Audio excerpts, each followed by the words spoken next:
इस्लाम अलैकुम प्यारे भाइयों और बहनों। आज की इस वीडियो में हम एक ऐसे लम्हे के बारे में बात करेंगे जिससे हर इंसान को गुजरना है। कब्र की पहली रात। ये वो रात है जहां ना माँ साथ होगी, ना बाप, ना दोस्त, ना कोई अजीज। बस हम होंगे, हमारा अमल होगा और रब का फैसला। मौजू का आगाज, कब्र की पहली रात कैसी होगी?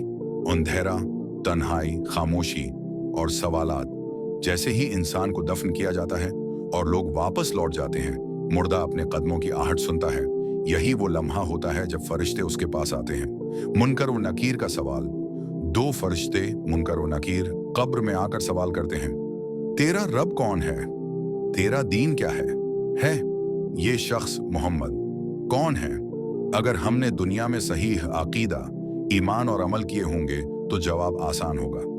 कब्र कशादा कर दी जाएगी, जन्नत की खिड़की खोल दी जाएगी। लेकिन अगर गुनाहों में जिंदगी गुजरी हो, नमाज की परवाह न की, झूठ, धोखा, जुल्म किया, तो जबान बंद हो जाएगी, जवाब नहीं दे सकेंगे और कब्र तंग हो जाएगी।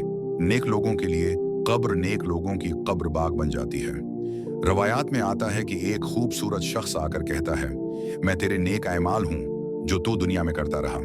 उनके लिए जन्नत की खुशबू आती है, राहत होती है और इंतजार आसान हो जाता है। बिदकार लोगों के लिए कब्र, जबकि बिदकार इंसान के लिए कब्र अजाब का घोड़ा दो बन जाती है। सियाह चेहरे वाले फरिश्ते सख्ती से सवाल करते हैं। अगर जवाब ना आए तो अजाब का आगाज हो जाता है। जमीन उसे दबाती है, सांस लेना मुश्किल हो जाता है। ये लम्हा हर शख्स के लिए है। न कोई ताकतूर बच सकेगा, न अमीर, न बादशाह। उसलिए हमें अपने अमाल को दुरुस्त करना है, सच्ची तौबा करनी है, नमाज कायम करनी है और अल्लाह से डरना है। प्यारे दोस्तों, कब्र की पहली रात वो हकीकत है जो टाली नहीं जा सकती।